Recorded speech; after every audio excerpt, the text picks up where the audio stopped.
So it's a pleasure to be here, and I have to say I'm a bit of an outsider in a way because my interest is more in digital innovation. But also, I've been in the position of joining the recently put together advisory group by the European Commission, which is focused on mainstreaming research and innovation in the relationship between Africa and Europe. And in the course of this work, because I support innovation, and I've seen on the continent that there's a strong demand and interest in seeing how we can drive for productivity, but also strong outcomes in the critical sectors that Africa is looking at. And agriculture is one of those sectors.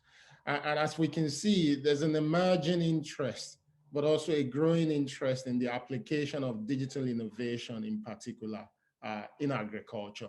And if you look at what GSMA put together in last year, GSMA actually put together a report, which is a map of all the innovation focused on information and communication technology innovation and digital solutions within the agriculture space.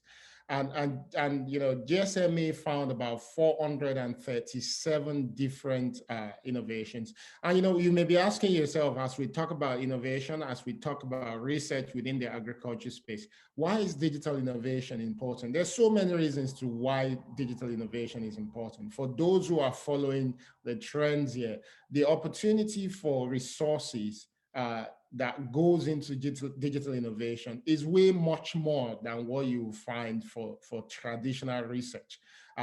Because you now find multiple actors who are engaging in funding digital innovation. A lot of these guys are investors. You have development agencies also funding this. You have smart individuals who are entrepreneurs who are starting their own startups, looking for really interesting solutions using most of the emerging technologies that we know today to make society better. Some of them to give opportunity to businesses to be able to do their business better. And it's the same thing you will find within the agriculture space. In some of the work that we've been doing, we've been looking at some of these so-called digital innovation in the agri space. And some of the top areas that we came across, for those who follow the trend, of course, you will know about the crowd farming phenomenon on the African continent, where access to capital is now being driven through crowdfunding platforms for farmers. So farmers who now struggle, who used to struggle to find funding, for their farm, can now through this crowd farming platform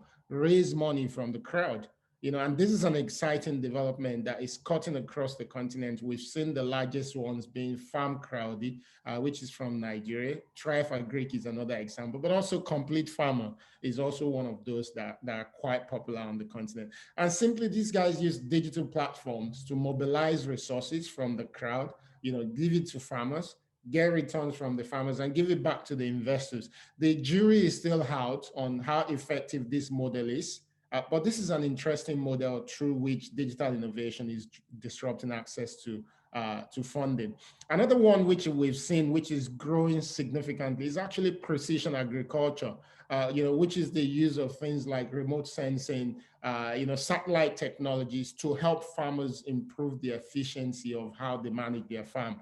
And you see companies like Aero Robotics, for instance, who recently raised about 17 million US dollars from investors to come up with really exciting solutions for farmers across the African continent and behind.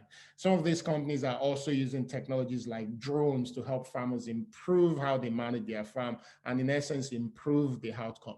Another one that is beginning to also, still early stage on the continent, is Aggro Ecology. And one company in particular, and I have to give the caveat on this one. I don't know how successful this company is yet, but it's an interesting company that is doing fog farming.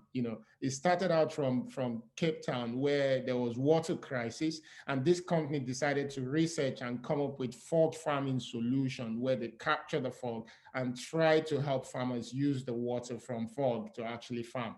now, which I find extremely interesting.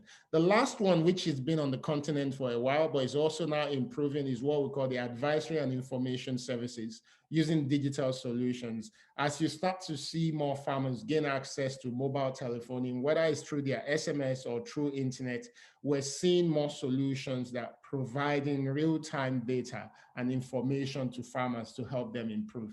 And what we did when we studied this trend was to use the theoretical framework, which is the sectoral system of innovation, to try to understand what is driving all these digital innovations that we're seeing within the agriculture space. And this framework gives us the chance to do this analysis under three broad categories. The last speaker spoke to quite a number of these categories.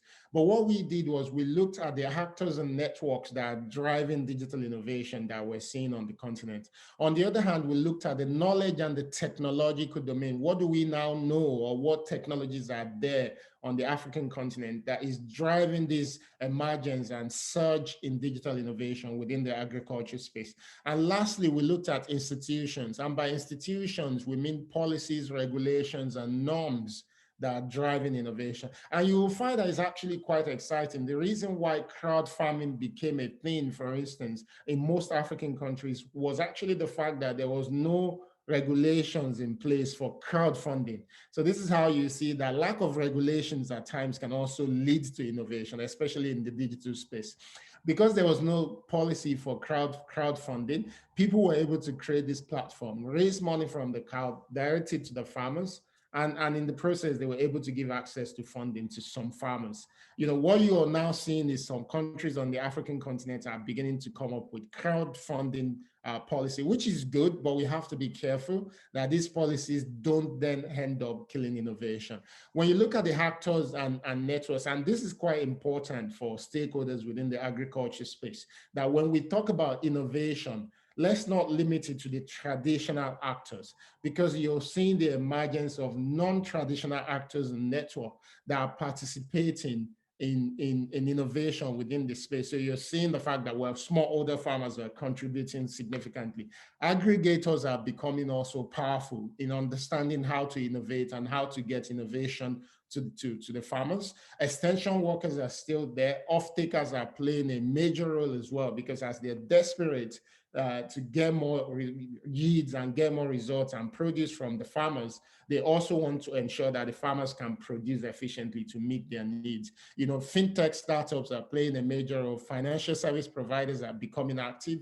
DFIs are also doing a lot in this space now. You know, you see the likes of GIZ from Germany that is investing significantly in this area in agriculture across the continent. IFA International, which is an NGO, is also playing it. So you'll find a lot of organizations in this place.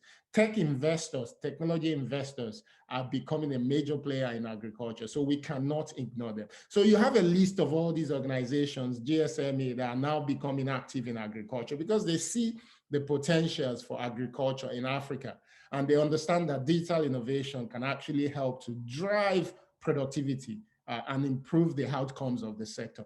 Another thing that is— soon, sorry, can you wrap up? I need to cut you short. This is the last slide. And I'm sure I've not used 5 minutes, but anyways, another thing that is quite important that we need to look at is also the role of space technology. Space technology is also becoming quite efficient in the space. And, you know, the fact that the policies around space technology on the African continent is also beginning to be more liberal. So you're seeing the application of exciting new solutions. You're seeing organizations like Airbus, for instance, also playing a major role in precision agriculture on the continent. And lastly is the knowledge and technological domain. The list is there. I'm sure my presentation will be shared. I hope I didn't spend more than the time allocated. Thank you for your time.